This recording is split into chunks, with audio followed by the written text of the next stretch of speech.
Este mensaje fue impartido en la Iglesia Bautista Roca Eterna de la Ciudad de México. Para más información visita nuestro sitio de internet rocaeternamexico.com o en Facebook Roca Eterna México. Esperamos que este mensaje sea de bendición a tu vida. ¿Y quién más si no es nuestro Dios que los llamó con su voz poderosa? Y nos alegramos por eso, ¿no? Da gracias a Dios, al hermano que tienes al lado. Seguramente ha sido una semana difícil, pero los ha sostenido y a Él sea la gloria. También, hermano, si en este día te encuentras desanimado, ten por seguro que el hermano que tienes al lado es una confirmación de la fidelidad de nuestro Dios. Así como tú te sientes en este momento, el hermano que tienes al lado también estuvo en el suelo, pero fue levantado por la misericordia de Dios. Sigue perseverando, no te desanimes. La fortaleza no está en nosotros, sino en aquel que todo lo da, ¿no? El día de hoy, hermanos, quisiera compartir un tema que considero muy importante, que es recordar que la salvación es de Jehová. Eso nos va a quitar mucho peso a ti que llegas por primera vez, a ti que escuchas por primera vez. La salvación es de Jehová. Su misericordia se extiende y nosotros simplemente, como las plantas que esperan el rocío, les llega, ¿no? Así fuimos llamados cada uno de nosotros. Entonces hoy es el día del Señor, alabamos su misericordia para con nosotros, de que nos haya concedido una salvación que nosotros creíamos imposible. Imposible porque cuando nosotros vemos nuestra vida o veíamos nuestra vida, habíamos acumulado una deuda que es totalmente impagable. Inclusive los demás nos veían y prácticamente no había esperanza para nosotros. Pero por eso es importante recordar que es Dios quien nos ha sacado de ese lugar. Cuando nosotros olvidamos que la salvación es una obra divina, el gran riesgo que tenemos como iglesia, como familia, como personas, es que pronto nos estaremos jactando de que nosotros fuimos salvos por obras, por algún mérito que nosotros hayamos tenido, y lo que buscamos es darle a Dios la honra. Entonces tú cada día, en la búsqueda de nuestro Señor, procura recordar que Él te ha salvado. Desgraciadamente hoy muchas iglesias poco a poco han abandonado la doctrina de la salvación por gracia, la doctrina del nuevo nacimiento sobrenatural, y ahora están caminando sobre algunas conductas morales que no tienen nada que ver con el nuevo nacimiento. Gracias a Dios, cada uno de nosotros tiene la palabra de Dios en su casa, en su mano, a lo cual nosotros haríamos bien en revisarlo cada día. Recordemos una cosa, somos el pueblo de Dios. Cada uno de nosotros está en presencia de Dios y es responsable frente a nuestro Dios.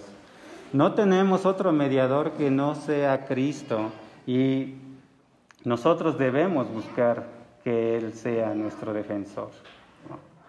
¿Por qué es importante recordar que la salvación es por gracia? Porque cuando nosotros olvidamos eso, poco a poco el Salvador deja de ser nuestro Salvador.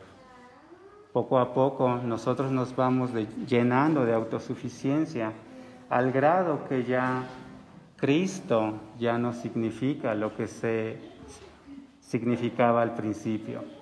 Recuerden que cada uno de nosotros, por nuestra condición caída, está siempre en riesgo de enfriarse, siempre en riesgo de perder la vista a nuestro primer amor, que es Jesucristo. Entonces vayamos a Romanos 8, 29, 30.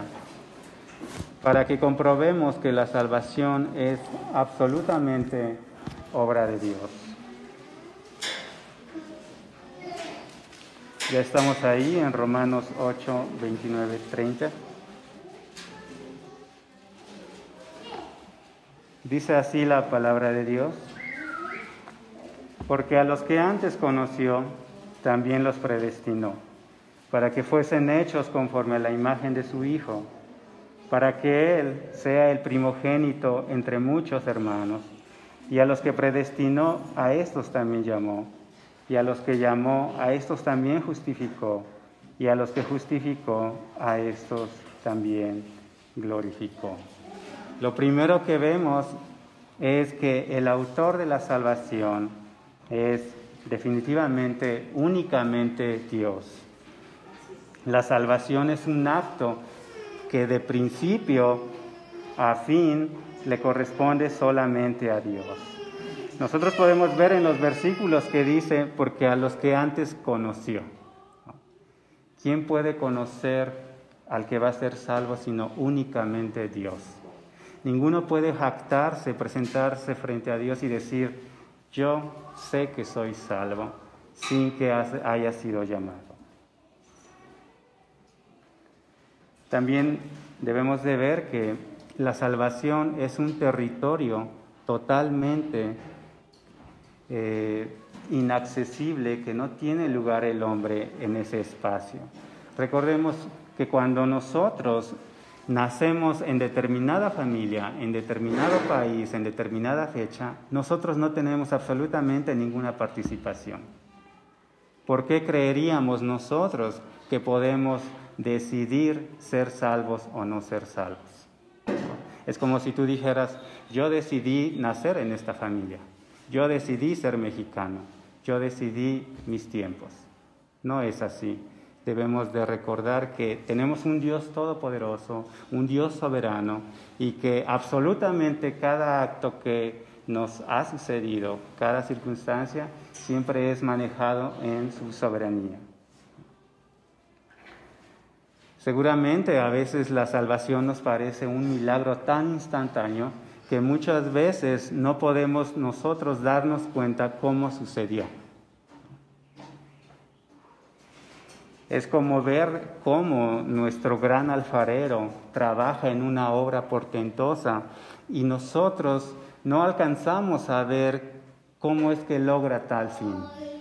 Solamente podemos observar que nosotros andábamos totalmente perdidos, totalmente renegando de Dios, cuando de pronto un día en su misericordia nuestros ojos fueron abiertos. Vimos nuestra condición pecaminosa, vimos al Dios al que estábamos ofendiendo, y entonces de repente habíamos sido salvos. Así es la salvación, de repente.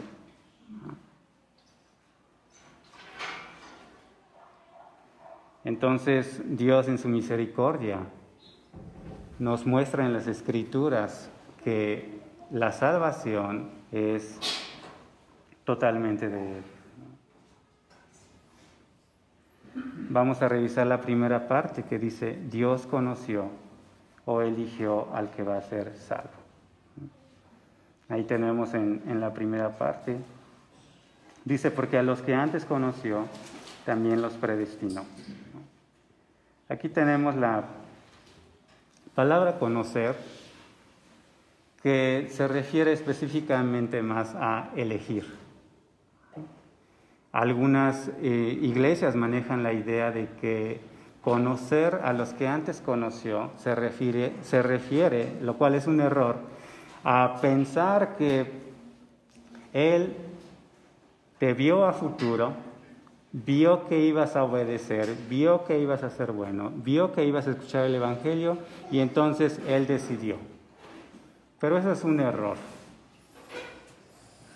Eso es un error porque ninguno de nosotros tiene esa naturaleza como para hacer algo bueno. Entonces, cuando dice Dios conoció, se refiere específicamente a, por el puro afecto de su voluntad, Dios te eligió a ti. Y debemos reflexionar cuando decimos a ti, porque si tú te das cuenta quién eres, puedes decir, pero ¿por qué me eligió a mí? Inclusive hay personas que a tus ojos carnales te pueden parecer mejores. Hay personas que tú consideras que podrían ser salvos, pero tú no decides eso. Dice Romanos 9:21. ¿O no tiene potestad el alfarero sobre el barro para hacer de la misma masa un vaso para honra y otro para deshonra? Vean esto, Dios es soberano, por lo tanto, de la misma masa pecadora, hace una elección de aquellos que van a ser portadores de su gracia, de su misericordia. Y esto nos debe dar humildad.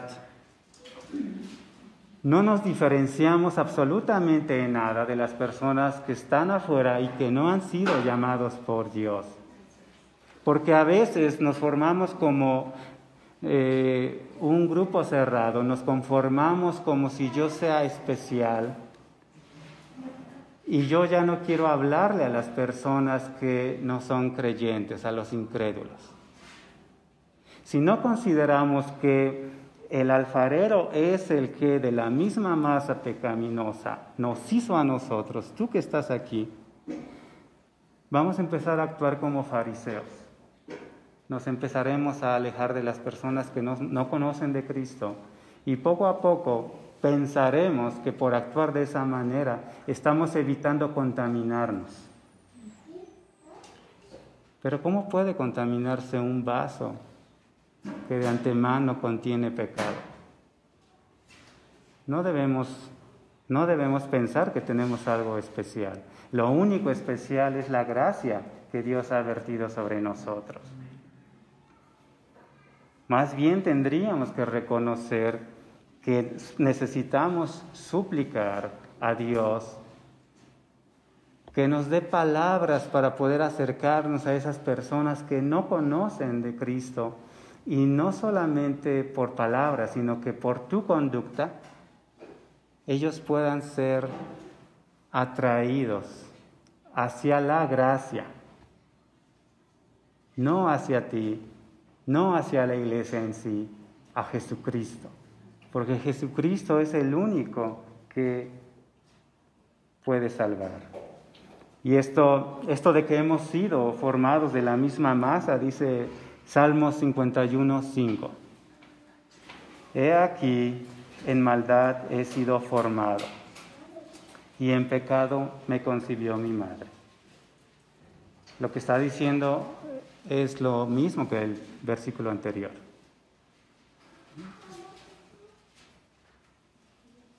La materia prima de lo que estamos hechos es de una condición caída, de carne. No hay nada en especial. También para evitar que nos sientamos especiales, también debemos recordar que nosotros estábamos muertos absolutamente en nuestros delitos y pecados.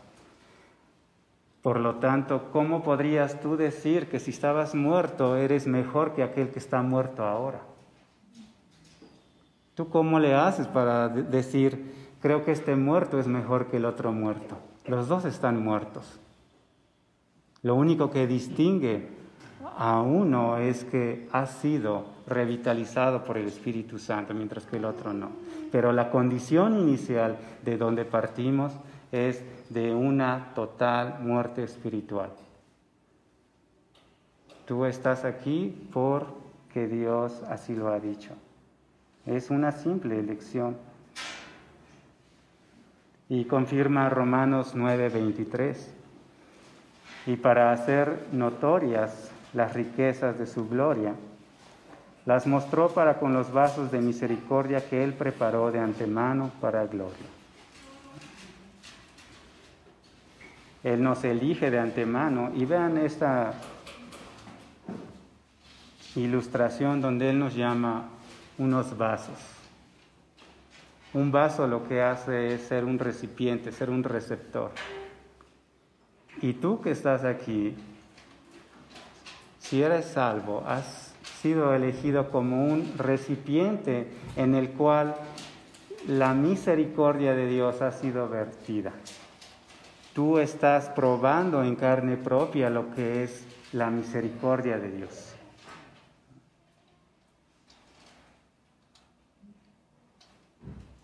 Y eso lo vive. Seguramente experimentamos más aún cuando estamos en aflicción y aún así, a pesar de que tú ya quieres rendirte, quieres abandonar todo, la misericordia está ahí. Como decía Pablo, la misericordia es una impuesta necesidad. Tú la necesitas, tú la tienes, pero porque Dios te la ha concedido.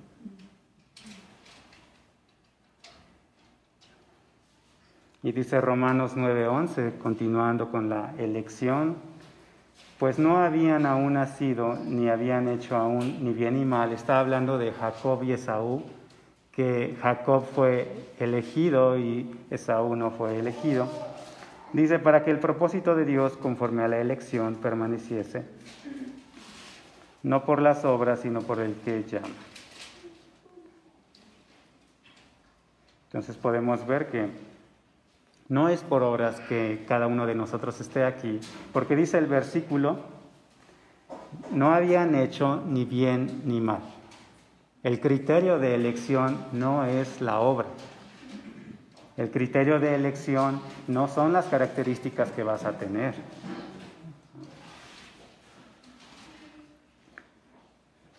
Y dice, ¿cuál es el criterio? Sobre cuál es la base que Él nos elige. Y Él dice, para que el propósito de Dios conforme a la elección permaneciese, no por las obras, sino por el que llama. Si la elección tiene sentido, es únicamente porque el que llama es la fuente de esa elección.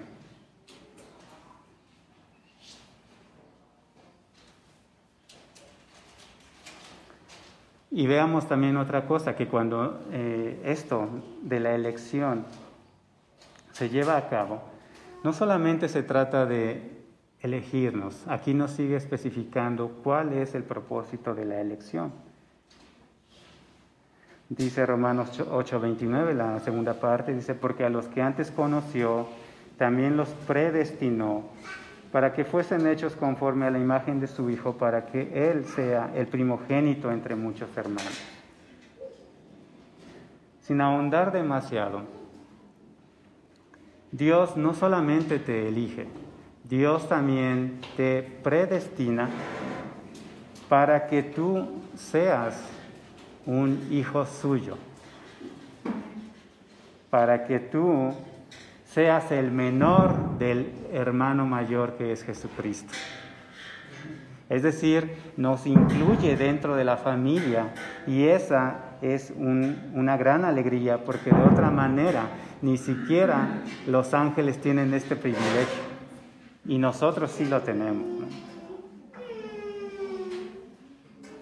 Dice Romanos 8:15, pues no habéis recibido el espíritu de esclavitud para estar otra vez en temor. Y dice la segunda parte, sino que habéis recibido el espíritu de adopción por el cual clamamos, Abba, Padre. Y eso es maravilloso porque cuando tú eras un incrédulo, eras un ateo, eres un guerrillero contra Dios, de repente cuando se da la salvación, viene una necesidad de clamar, oh Dios mío, ten misericordia de mí. Padre de todas las criaturas, Creador, ten misericordia de mí. Y lo que está diciendo este versículo es que no viene de ti que tú hagas ese clamor, sino que es Dios quien pone en ti el espíritu de adopción. Y de verdad que si tú conoces la gracia de Dios, te has de haber dado cuenta que así como Pablo iba hacia Damasco a destruir a la iglesia de Dios, instantáneamente fuiste detenido y cuando te diste cuenta ya estabas suplicando que Dios tuviera misericordia de ti.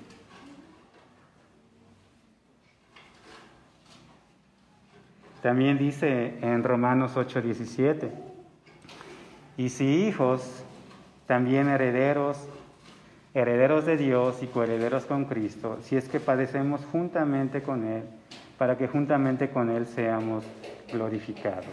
aquí nada más enfatizar esta parte de que nosotros estamos siendo incluidos dentro de la familia de Dios. Apocalipsis 5:10 vuelve a decir, y nos has hecho para nuestro Dios reyes y sacerdotes y reinaremos sobre la tierra. Es importante que nosotros atendamos estos versículos porque muchas veces no considerar que tú eres un hijo de Dios, que tú has sido adoptado, te lleva a comportarte como si fueras hijo de Satanás. Decía un pastor que en este mundo no hay huérfanos. O eres hijo de Dios o eres hijo del diablo. No hay otro. Pero debemos entender una cosa, que si nosotros somos hijos del Dios Altísimo, debemos abrir nuestros ojos, abrir nuestros oídos, para que empecemos a imitar a nuestro Dios.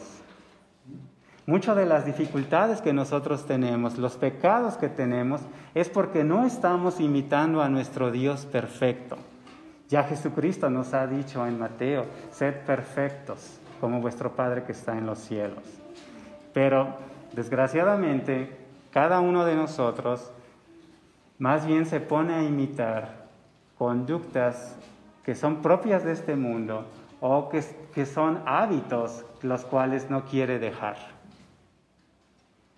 Y por lo tanto, si nosotros no estamos reflejando el ser hijos de Dios, no es por culpa de Dios. Es porque cada uno de nosotros insiste en seguir imitando a otra cosa que no es Dios.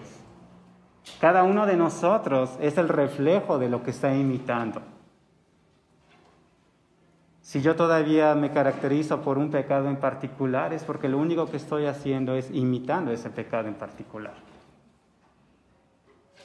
A veces nos acercamos en oración suplicando que Dios nos cambie cuando nosotros no queremos contemplarlo y imitarlo. Supliquemos a Dios que nos ayude a imitarlo. Luego en la tercera parte dice que no solamente nos eligió, no solamente nos predestinó, sino que también dice a los que predestinó, a esos llamó. Y es aquí donde nosotros podemos experimentar lo que es el llamado, ¿no? Nuevamente, cuando nosotros sentimos una inclinación a buscar a Dios, considérate bienaventurado, como dice el salmista. Bienaventurado, porque eso es una bendición que definitivamente no puede venir de ti. Pero entonces no debemos de hacer caso omiso cuando Él nos está llamando. Que Dios nos conceda ser sensibles cuando escuchamos la palabra de Dios de diversas maneras, pero que finalmente nos mueve a buscarlo. Dice Juan 10:27 para ilustrar el llamado, dice, mis ovejas oyen mi voz y yo las conozco y me siguen. Ese corazón que era de piedra, ese corazón que estaba tan duro, de repente se vuelve sensible y entonces empieza a escuchar cosas que no había podido escuchar. ¿Quién de nosotros no recuerda que cuando todavía no estábamos en la presencia de Dios, escuchábamos algún mensaje, algún versículo en especial y no significaba nada para nosotros? Es decir, no nos conmovía, no nos movía. Pero esta vez, aquí en Juan 10:27 dice, mis ovejas oyen mi voz. Qué gran dicha es cuando cada uno de nosotros empezó a escuchar su voz. Porque esa voz es una voz que calma. Es una voz que dice que todo va a estar bien. Es una voz que te está atrayendo a sí misma.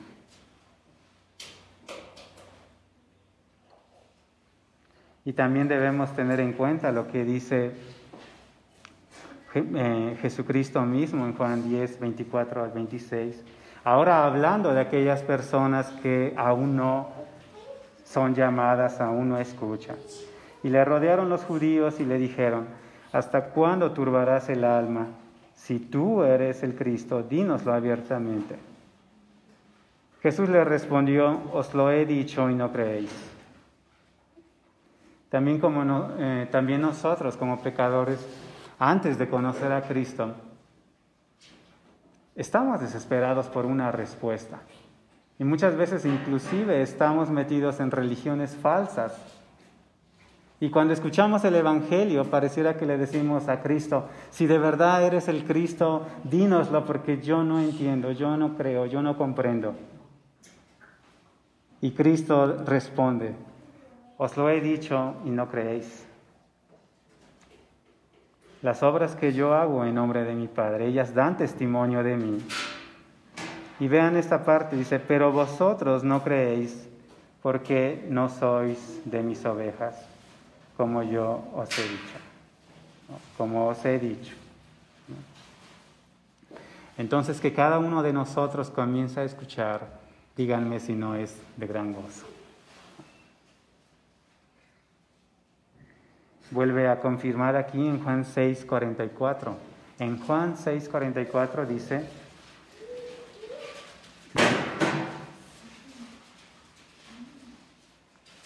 ninguno puede venir a mí si el Padre que me envió no le trajere, y yo le resucitaré en el día postrero. Y cuando dice ninguno, es absolutamente ninguno. Nadie. Nadie puede decir: bueno, yo tenía una mala vida, pero de pronto entendí que eso estaba mal, entendí que tenía que buscar a Dios, y pues yo vine y me acerqué a Cristo. Según este versículo dice que por ti mismo no estás llegando a esas conclusiones.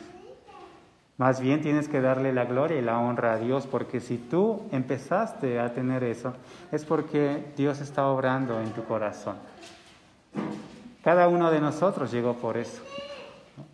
Estaba deleitándose en el pecado cuando de pronto ya fue desagradable y no sabemos por qué, ¿no? Para gloriarnos a nosotros mismos decimos: bueno, es que yo me di cuenta que eso está mal, ¿no? Pero es a Dios la gloria. Y lo vemos también en Hechos 16:14, cuando Lidia está escuchando a Pablo. Pero aquí vemos que es Dios quien abre el corazón de ella. Dice: entonces una mujer llamada Lidia, vendedora de púrpura de la ciudad de Tiatira, que adoraba a Dios, estaba oyendo, y el Señor abrió el corazón de ella para que estuviese atenta a lo que Pablo decía. Cuando nosotros somos llamados a poner atención por Dios, ten por seguro que tú ya estás creyendo. Muchas veces nosotros escuchamos las cosas de Dios y decimos: yo no quiero saber nada, ¿no? Y estás pensando en otras cosas, estás contradiciendo en tu mente. No estoy de acuerdo, ni creo.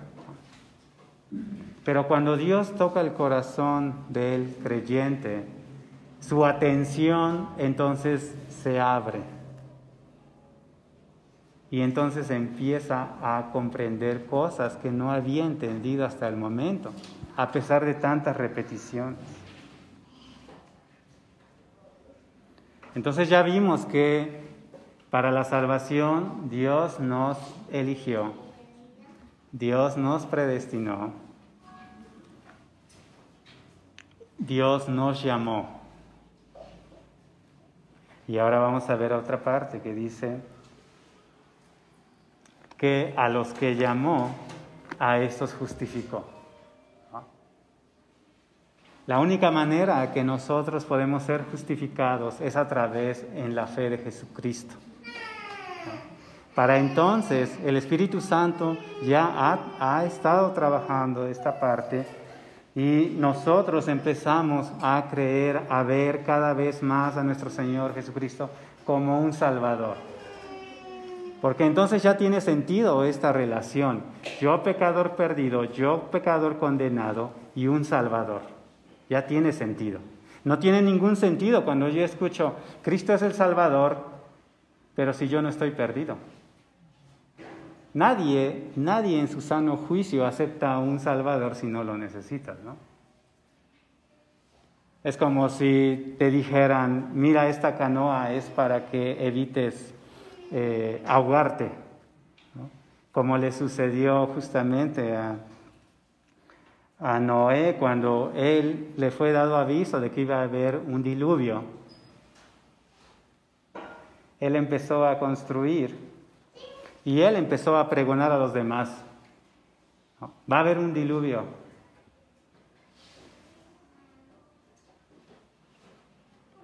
Y los demás, como no creyeron, no tenía sentido. Aquí no va a haber ningún diluvio. Nosotros anunciamos que va a haber un juicio de Dios. Y en ese juicio de Dios, la justificación por la fe en Cristo es necesaria. Es la única manera que nosotros vamos a tener para enfrentar ese juicio y salir avantes, ¿no? Entonces, Dios pone en nosotros el creer. Y dice Romanos 4:5. Mas al que no obra, sino cree en aquel que justifica al impío, su fe le es contada por justicia. Estamos ahí en Romanos 4:5. Dice, mas al que no obra, sino cree en aquel que justifica al impío, su fe le es contada por justicia. Nuevamente, nosotros somos llevados a un grado en que nos damos cuenta, por la gracia de Dios, que no vamos a lograr justificarnos frente a Dios. Hagas lo que hagas, no lo vas a lograr. Y por la gracia de Dios, bajamos nuestras armas, casi ponemos nuestra cabeza y decimos, corta, Señor. Porque no hay manera de que yo me justifique frente a un Dios santo. Pero entonces Dios pone la fe en nosotros y entonces creemos en aquel que justifica al impío. Creemos que Dios ha provisto a su Hijo Jesucristo para que sea nuestro Salvador. Y con tan solo creer en su obra redentora, esa salvación es nuestra. Es así que el pecador no puede simplemente acercarse, sino que tiene que ser justificado, pero el hombre no lo hace. También dice Romanos 4:7 al 8. Romanos 4:7 al 8, diciendo, bienaventurados aquellos cuyas iniquidades son perdonadas y cuyos pecados son cubiertos. Bienaventurado el varón a quien el Señor no inculpa de pecado. Y bienaventurados, usándolo como en el Antiguo Testamento, es bendito, bendecido. Realmente es bendecido aquel a quien Dios le perdona sus pecados, ¿no? Imaginemos cuando Cristo relata que había 2 deudores y que no tenían para pagar. Y entonces se les perdona su deuda. Cuando tú tienes una gran deuda y de pronto te dice aquel a quien le debías, ¿sabes qué? Ahí queda, no me pagues.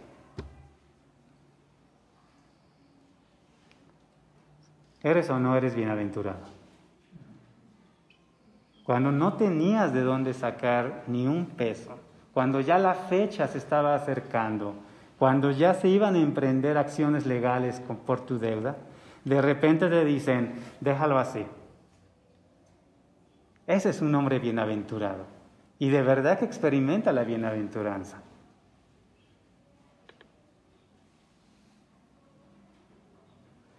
entonces nosotros realmente somos bienaventurados.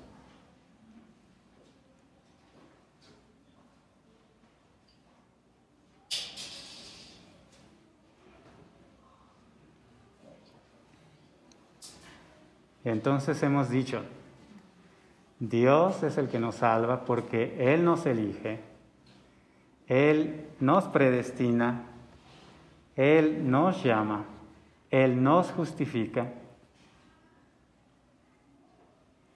Y tenemos la última parte, a los que justificó, a esos glorificó.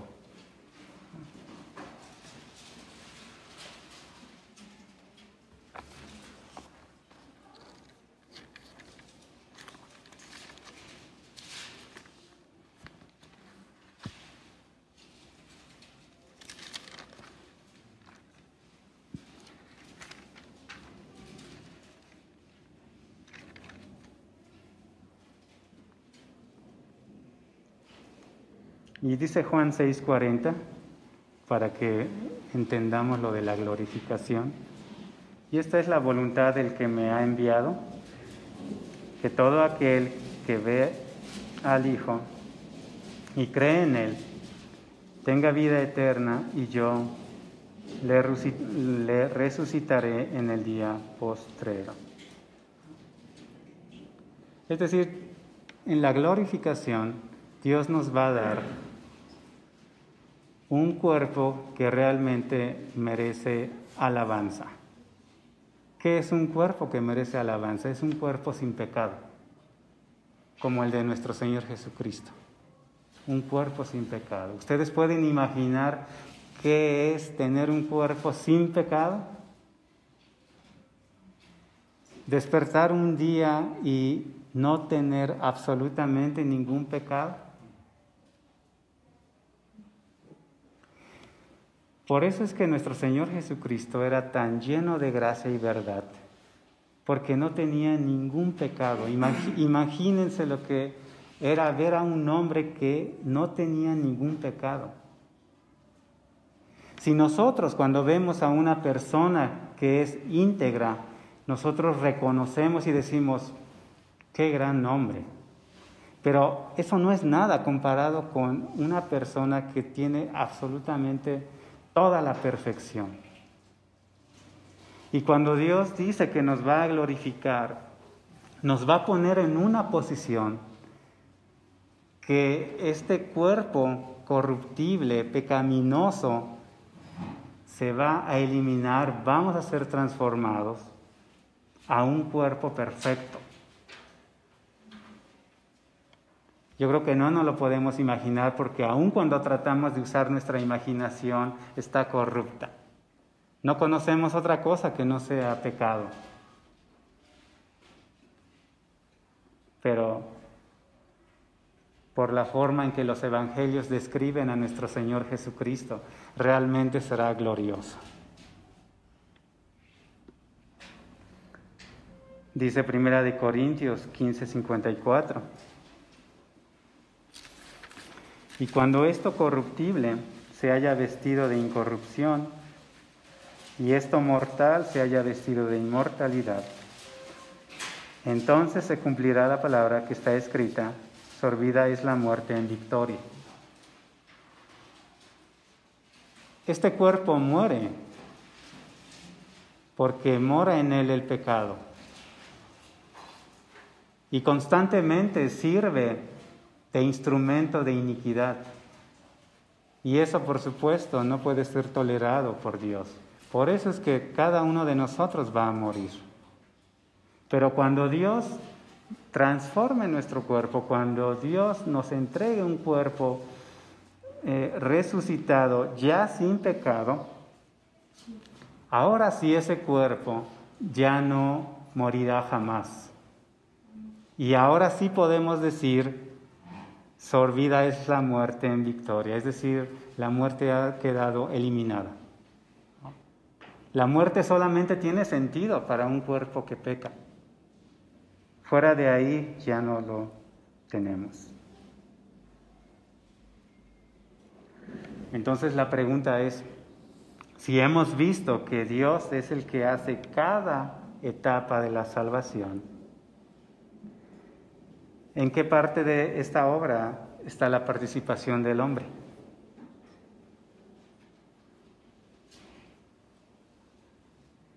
¿Hay algún paso en que el hombre tenga participación? No hay ninguna etapa en donde el hombre tiene participación. Ya dijimos que ningún hombre puede tener lugar en este hecho sobrenatural. Si tú tienes la impresión que como que sí participaste en algo en tu salvación, es que no estás entendiendo algo. Porque cuando lo entendemos, reconocemos que Dios se ha encargado absolutamente de cada paso y que si Él no lo hubiera llevado con su mano, nosotros lo hubiéramos arruinado. No sé cuántos años te estuvo llamando Dios y en la renuencia, y en la renuencia, y en la renuencia. Eso es para que te des cuenta que si te lo dejara en tus manos, tú nunca vienes. Porque a veces nos indignamos y decimos, bueno, algunas denominaciones cristianas dicen, no, el hombre sí tiene capacidad de decidir y que Dios respeta su autonomía de decisión, pero que finalmente depende de él decidir. Si tú eres un pecador reconocido, seguramente te darás cuenta que cuantas más veces te han dejado decidir, más lo arruinas. ¿Cómo podría confiarse en ti la salvación? Lo hubiéramos arruinado, ¿no? Entonces podemos deducir de esto que ningún hombre puede elegirse por sí mismo para decir, yo soy salvo. Porque si el hombre se eligiera, seguramente a los ojos de Dios inmediatamente será descubierta su injusticia e inmediatamente será deshecho. Como en esta parábola que dice Mateo 22, 12 al 14. Entonces el rey dijo a los que servían, recuerden esto, de que se da una gran boda, llaman a los invitados se niegan a asistir, entonces el padre llama a todos, vengan, vayan, ¿no? Ya cuando finalmente ya se ha llenado la fiesta, el rey viene y ve a alguien que no está vestido de bodas. Así seremos vistos si alguno de nosotros se postula para ser salvo. Y le dijo, amigo, ¿cómo entraste aquí sin estar vestido de boda? Mas él enmudeció. Generalmente nosotros enmudecemos cuando no tenemos ninguna excusa. Y ahora imagínense cuando Dios nos hable y su voz, como dice Hebreos, que penetra hasta lo profundo y te descubra en toda tu injusticia, no tendrás ninguna manera de escapar. ¿Alguna vez alguien ha sido sorprendido, como dice la gente, con las manos en la masa? Y te dicen, ¿qué estás haciendo? Y tú, así serás atrapado, ¿no?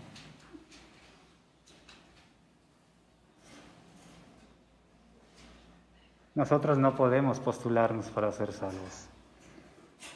También podemos deducir lo siguiente, que ninguno puede predestinarse para ser hijo de Dios, ¿no? Es muy común que a veces uno se predestina a ser hijo de Dios, o sea, creer que se es hijo de Dios, porque se asiste a un lugar donde hay hijos de Dios y se predica la palabra y de repente pareciera que el que no es creyente va siendo influido y dice, creo que yo soy hijo de Dios, ¿no? Pero no es así como nosotros somos llamados, ya dijimos, porque también tenemos otra ilustración, ¿no?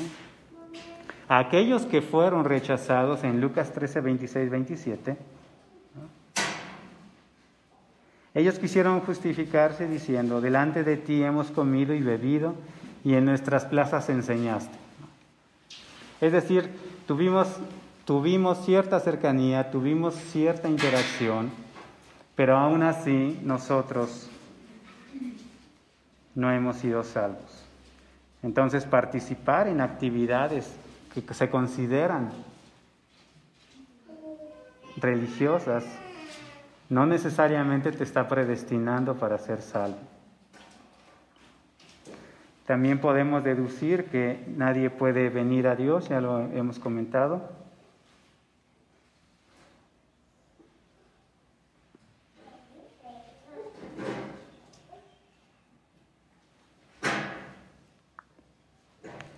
Y bueno, pues por supuesto que ninguno de nosotros va a poder darse a sí mismo un cuerpo resucitado, ¿no? Ninguno de nosotros tiene el poder de darse a sí mismo un cuerpo sin pecado, un cuerpo transformado.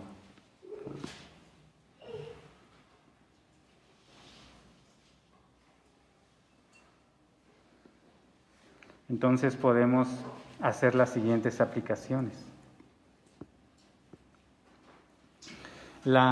Conocer que la salvación es por gracia, conocer que solo Dios salva, es de gran consuelo.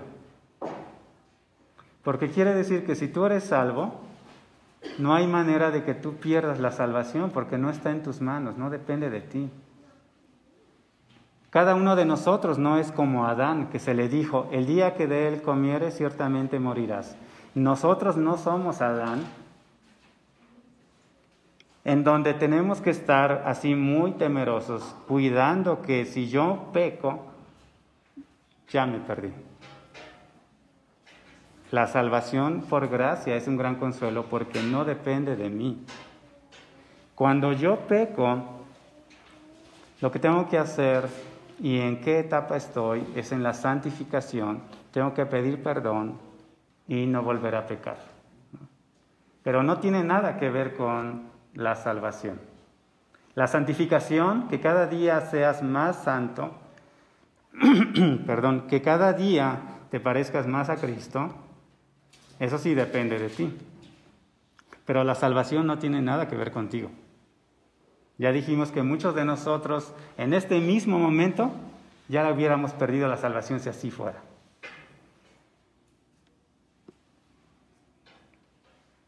Entonces no depende de nosotros. Dice en Romanos 8:35, ¿quién nos separará del amor de Cristo? ¿Tribulación o angustia o persecución o hambre o desnudez o peligro o espada? La respuesta es pues nada absolutamente nos va a separar de Cristo, ¿no? Cristo es sinónimo de salvación, por lo tanto nadie nos va a separar de Él, ¿no?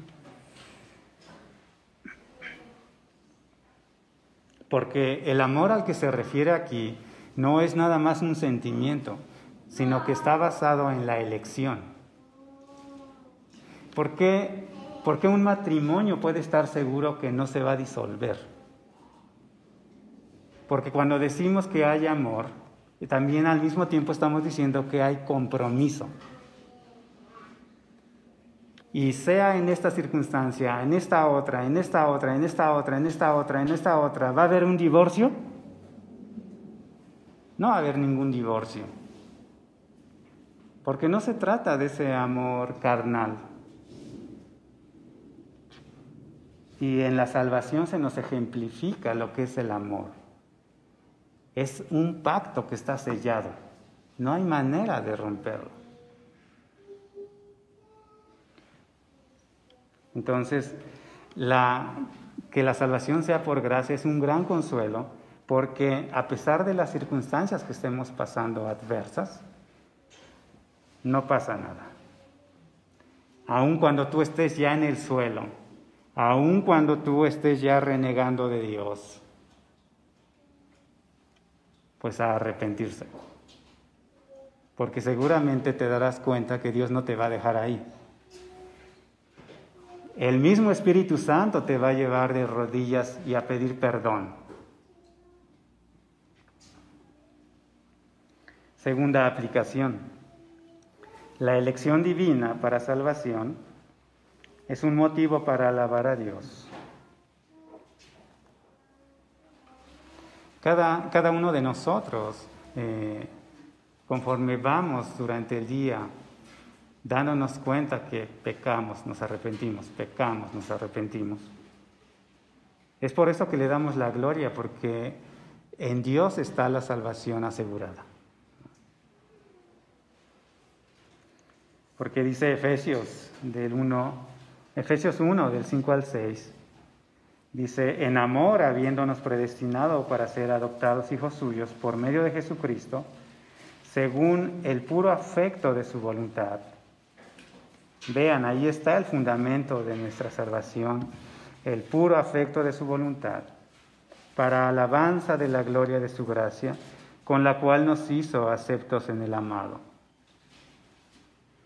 Ninguno de nosotros puede apreciar más la gracia que cuando caemos en pecado vergonzoso, y ahí está Dios.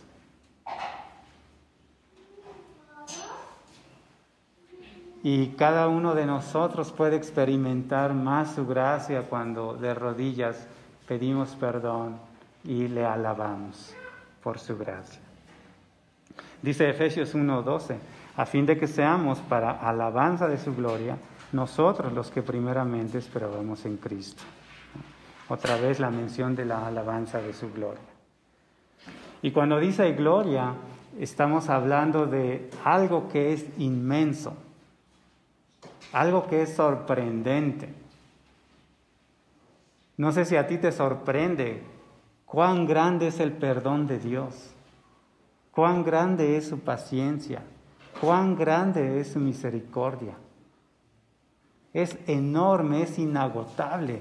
Por eso se dice que es glorioso, porque no tiene absolutamente fin. Una tercera aplicación es que la salvación por gracia es un estímulo para compartir el Evangelio. A veces no compartimos el Evangelio porque nosotros, con nuestros ojos carnales, criticamos mucho. Ves a un matón y ¿qué dices? Yo creo que este no es hijo de Dios. Ves a alguien así en la biblioteca, bien cambiado y todo, dices, ay, creo que este es hijo de Dios. Pero así no funciona esto. Aquí estamos hablando que hay muchos elegidos como tú seguramente, que por el simple hecho de escuchar acerca de Cristo, de escuchar acerca del Evangelio, si esa persona es elegida, seguramente va a oír.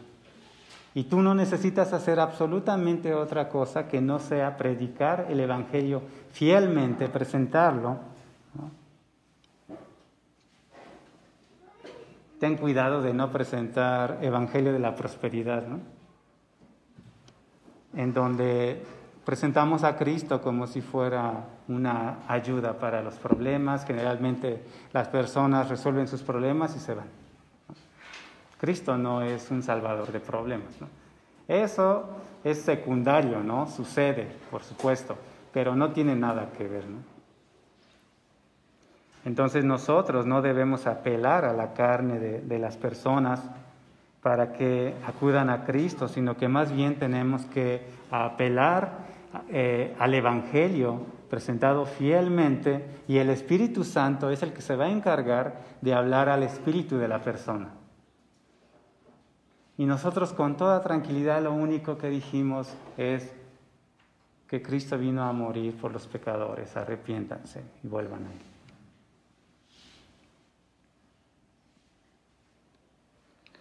Entonces, para concluir, no reciban en vano la gracia de Dios. La gracia de Dios es la salvación que ofrece a través de Cristo. Y cuando decimos que no la recibas en gracia, no la recibas en vano, queremos decir que no solamente escuches, lo recuerdes y no pase nada. Es como si te dieran un medicamento que tú necesitas y que simplemente lo guardas. Eso es no aprovechar la gracia de Dios. Dice Hebreos 2:1, dice, por tanto es necesario que con más diligencia atendamos a las cosas que hemos oído, no sea que nos deslicemos. Recuerden en la parábola del sembrador. El primer hombre oyó la palabra, pero pronto Satanás se lo quitó del corazón. Aférrate a que la salvación es por gracia. Aférrate que eres un pecador y no lo olvides. Porque Satanás está presto a quitarte eso. También dice en Hebreos 4:2, en este mismo sentido. Porque también a nosotros se nos ha anunciado la buena nueva como a ellos, pero no les aprovechó el oír la palabra por no oír acompañada de fe en los que oyeron. Recuerda que el pan no puede hacer ningún beneficio si nosotros no lo comemos. Así el Evangelio, si nosotros no lo creemos, no hace ningún efecto. Y dice también en Hebreos 4:1, temamos pues, no sea que permaneciendo aún la promesa de entrar en su reposo, alguno de vosotros parezca no haberlo alcanzado. No hay peor tragedia que ver que un hombre que está moribundo no acepte la medicación. No hay peor tragedia que saber que Jesucristo puede resucitar a los muertos y aún así no presentarse. Entonces, para terminar, que la salvación sea por gracia implica que el hombre no tiene ninguna obra. Pero el hecho de que nosotros podamos escuchar su palabra es una misericordia que se nos está manifestando, a lo cual nosotros debemos atender. Oremos, hermanos.